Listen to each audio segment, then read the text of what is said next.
I'm happy with the design. I think it stands out.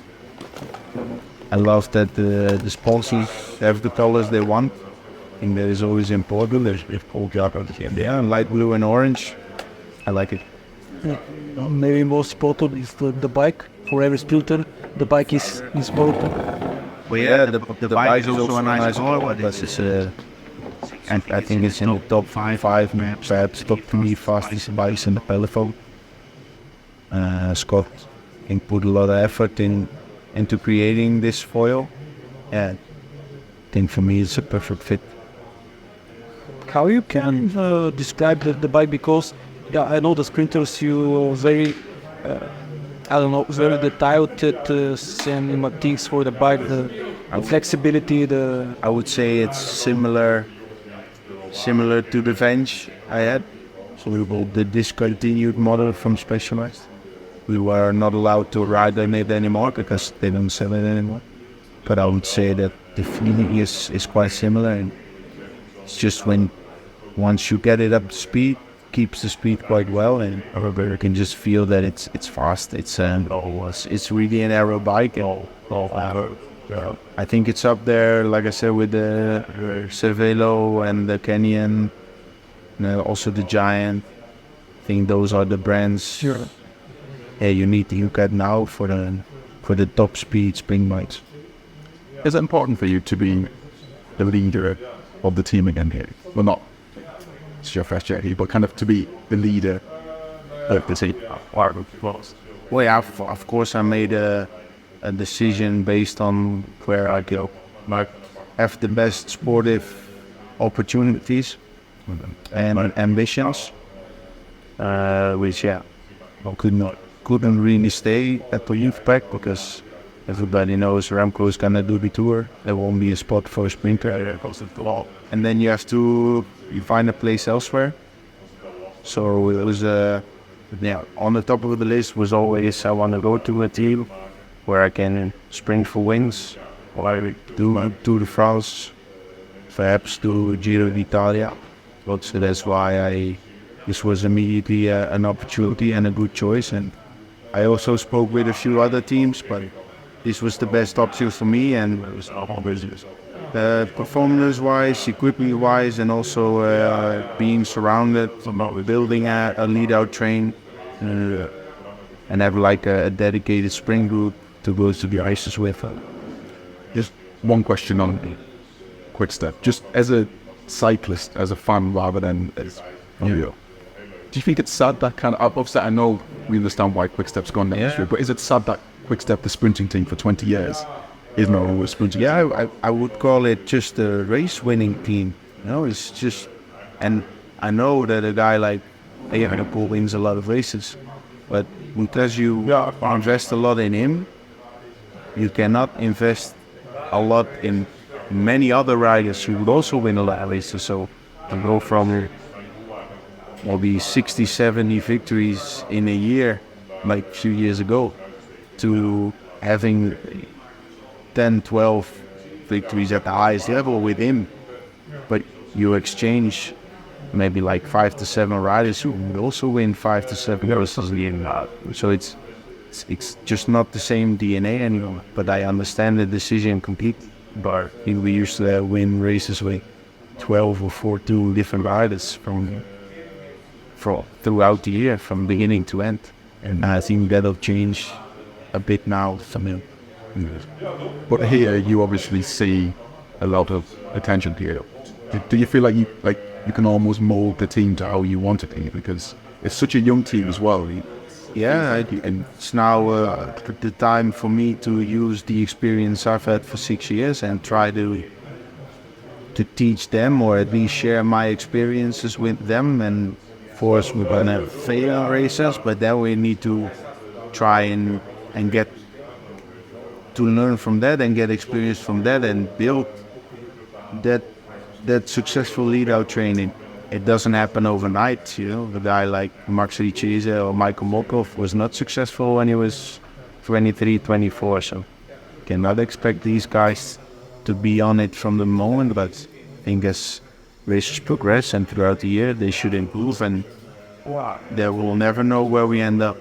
And because the sprint group is so specific and the riders know that it's their job to improve on that, I think with a rider like John Degenkop in the team, but also Roy Curvis, who's like the overseeing sport director of that project. I think you can make a fair amount of steps.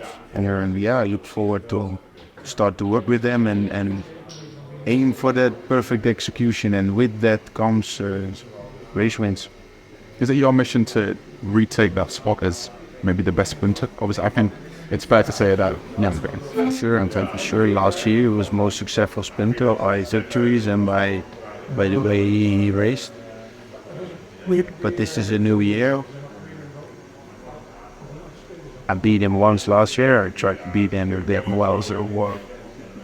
There's nothing about him that you look at and say, okay, it's just getting like really the morning. Amateur on the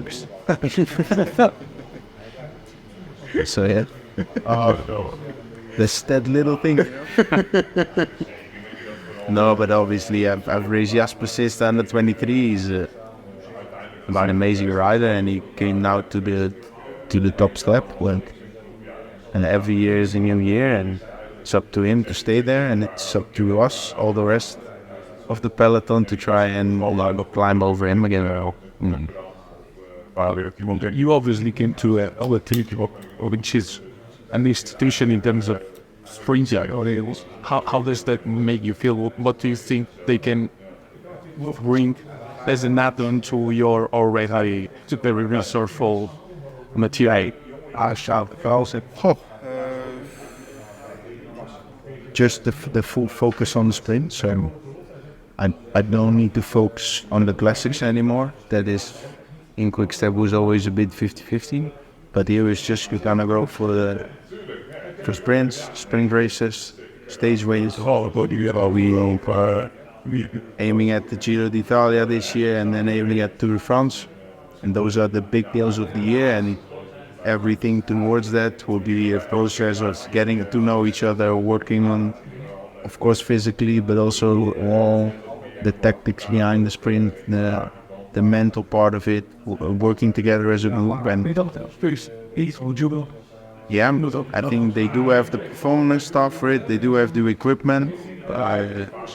They lack maybe a bit of experience, but I think together we can get more of that and then become a bit less, unsuccessful every day, every time, and then become more successful as the races go on and the year progresses. And in the end, that's also why I signed in this team for 3 years, to show that it's not a 1 or 2 year project we're on. No, I'm in this for the long term, so I'm willing to invest a lot in all the riders and all in discussing with the trainer or with the performance team about what I can improve, but also what I know that the team maybe perhaps can do better. So I would say it's an agreement to try and become better, like the organization, but also as we're in the In terms of mentality, the way you think, the way you work, I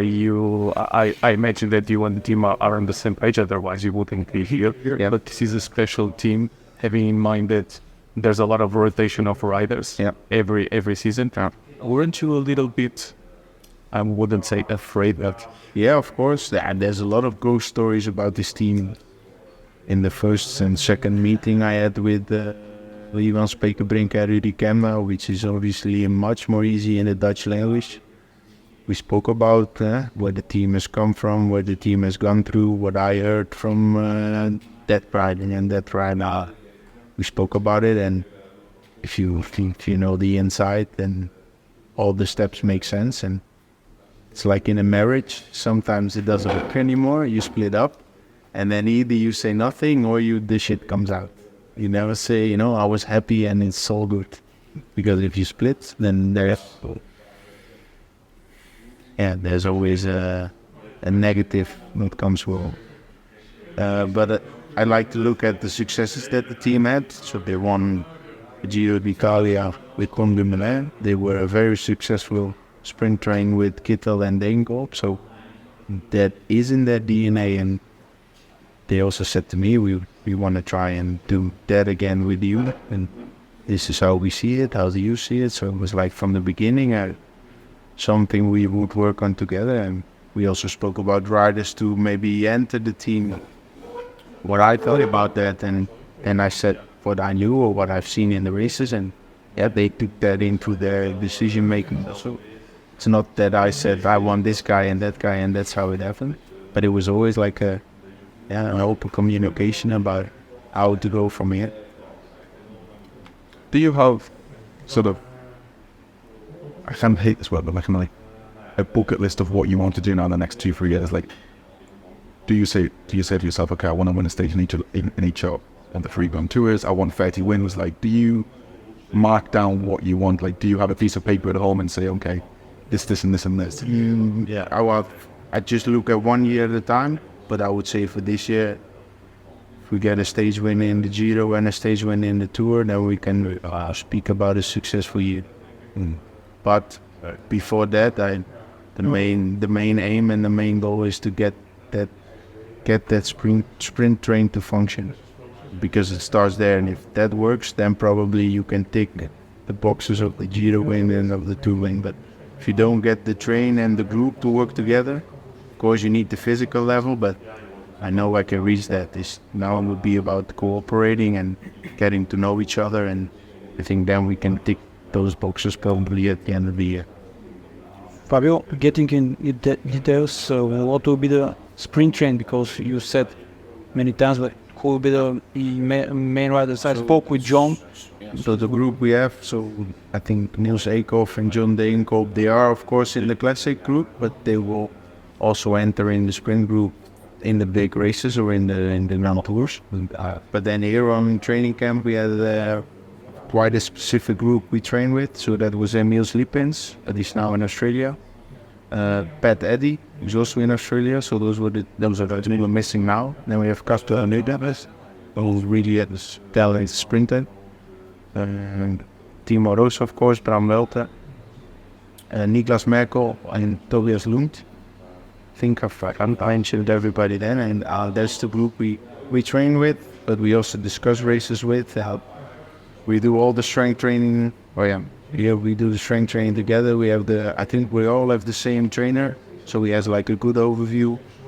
Roy is the coach who's coaching all of us, so it's really a dedicated sprint effort. Yeah, we're gonna do it. There's a few young riders, but there's also a few older now with a bit more experience, and we try and combine the two, work together, discuss things. So that's why I cannot say that this is the leader that'll go with me to Giro, but they will for sure be one of those guys in the group. I remember speaking with you this time last year before the Amazon documentary and then at Netflix, and they were kind of talking about kind of the pre-Fabio before all this fame had come. Did the fame ever really come or not? I don't look at myself as famous. I just the same guy, you know. I started bike racing when I was 12, 13, and from juniors I made a step up, and then in athlete 23 I made a step up, and it's only when I get out of my comfortable home situation, or when I'm let's say out on a cafe with the group, then now there's a few Dutch guys who start to make jokes, because it's always Fabio, Frituke. It's like Belgium, or can I take a picture? Because I was in the Belgian team, and when they see me in the race kit, then they recognize me, and then I'm famous. But I think if I just wear normal clothes and I go into the race, it doesn't happen that often to me. I just like to race my bike. I love to win races. I love to be with my team and work on that performance. And I don't think maybe I am famous, but it's in someone else's eyes. But there was no sort of bounce after the Netflix, because I mean we don't need to. But you've got such a powerful story. Yeah, which we don't need to speak about now. But wasn't there a bounce? Then it changed a bit. Or not a bit, but I do think when I walk through the airport that I get stopped maybe twice 2 or 3 times for a picture, but yeah, could be a huge cycling fan who was just lucky to see me. And it's not that I cannot walk the street here anymore because there's paparazzi. It's not that big, but I just, it's nice that cycling got a stage like Netflix, because I think it just builds the sport and shows what we do and why we do it and why we enjoy it. And it did take a bit of a bump, but I think when you win a stage in the Tour de France, people know you anyway, because if they're interested in cycling, then they know you win a stage. Will you win a stage next year? Yes. I mean, looking at this year's Tour de France, what do you think of Champs-Élysées not being there on the final stage? Yeah, then you have to win a stage before the last week. No, it's obviously a weird year with finish being in Nice and not in Paris, but with the Olympics being there, it's understandable. And I think as a sprinter, you now need to aim at the first 2.5 weeks, because the end is not going to be for sprinters. So it will be a weird year, but in the end, a Tour de France will be a Tour de France, and there's still 21 stages, so a few good opportunities, and just need to save Paris for the year after. Is there still value in finishing next year's tour? Because you could say, I'll just go home after stage 16, but is there still value in finishing a tour? Yeah, I think there is. You also on the finish with it's not so much else after to do, and when you are there, why not just continue? If I would be there and I would still be fit and feeling well, I'm gonna because if you feel good and you're close in, let's say, a green jersey, you're not gonna. If you're not sick and you're feeling okay, I think you should always continue. Yeah. Also because there's not a big goal for me after. It's probably 2-3 weeks of rest anyway, so you might as well try and get to the line in Nice. Are you looking forward to fighting against the time cut in those final 2-3 stages? It's the other side of the medal. You got the shiny front with the number 1, and then the other side of the medal is the mountain days, and I think that's also my strength, that I know that in order to try and be the fastest in the last 250, I'll probably be the slowest of the 180 riders in Tour de France on our local ride. Take us through your mind, like what's going through when you're going up a mountain and everyone's cheering for you, but you're in absolute agony. Just one leg after the other. And normally it happened one time now that I was close to the time cut. But usually it's hard work, but it's doable. It's not like it's gonna be a struggle like that every mountain day. I think even this year with the crash I had, I was still quite comfortable within 4 or 5 minutes of the time cut. So I think you should also not make it bigger than it is. But if you do have a bad day on a bad moment, then the tour is brutal, and there's always a possibility to out. But I'm not gonna try and improve and climbing to make it in the time cut more easily to risk becoming second or third in sprints. That would be a wrong way of thinking. We don't see anything from the sprinters during the mountain stages, but some people said the sprinters do the craziest descent ever. Is it true? We go fastest down. Yeah, for sure. Do you think sometimes about the descent, or you're just... Well, I think it's also that because we always race the finals on the full gas through the corners, that we are used to taking, it's not risk, but just to corner really well, and because we need to at least make up time or not lose time on the descents. We are good at that because we do it a lot. So I would say that the best descenders of peloton are probably the heavy guys who are in the back in the mountain stages, just going down fast. And when you do it a lot, you become good at it, and you rarely hear that the sprinter crashes in the because you never hear that they crash. It's usually the guys in front or in the middle that make a mistake. Because they normally never need to push in a downhill because they always right away on the up.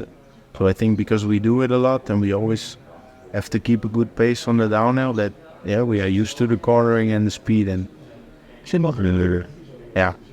it's I don't think many amateurs would be able to follow us in Tour de France on the down. Would you master speed like going up? Yeah, but that's just easy, because it's on the straight line. It's like 108. I had one. 180? No, 108. 108. Oh, 180. That's not big. No, 108. 108, yeah. Just shy of it, 110. No, but I think that the trickiest part about it is blind corners. And then, luckily now we have a Wahoo with a screen, so you can see the route, but you never know how much your corner bends. So it's the blind corners that are the most dangerous. For sure, corners we can see through how the bend is going. Yeah, we just go on the limit that you almost feel the tire slide. That's how you get into the timing. What will be your first race's opinion? Oman, UA, and Paris-Nice. Reden, Blessing, Evenepoel, and then the Panne. And then I build up with the Tour of Turkey towards Giro d'Italia, and then to Belgium and to You will be sadly missed in the Algarve. Yes, I would love to go there, but if you do Oman and UAE in the Middle East, which are quite a few good sprint opportunities, then they have to make choices, and still 1 month of training before we go to Oman. Maybe I'll go out there for next year. Maybe I'll take this. Yeah, we could do that. No, but if I go there, I'd like to race. I mean, it's a really good preparation race, but it's a good preparation race you're doing opening weekend, because it's an hard race with two sprints, but it's hard. But if you really wanna, like I already said, get that lead out and that sprint train going, it's better to do Oman anyway. And also I don't do the opening weekend because I'll be in Emirates. So that's why the choice was not made for him. Is Turkey in April again? Is the Tour of Turkey? Back in April? Yeah, it's before the GM. Like changed it 2 weeks before, and they come back. They were last year it was in October last year, wasn't it? And now they're again. Because wait. Oh, was that one? Yeah. Okay, now they're going back to May. And there's usually lots of sprints there, isn't I think there's 3 or 4 sprints. It's again about that, working with that sprint train. Are we good, guys? Yes. Happy, everyone? Okay, very happy. Guys, I go to the next season? Yeah, thank you. Thanks, Jeff. See you later. Thanks.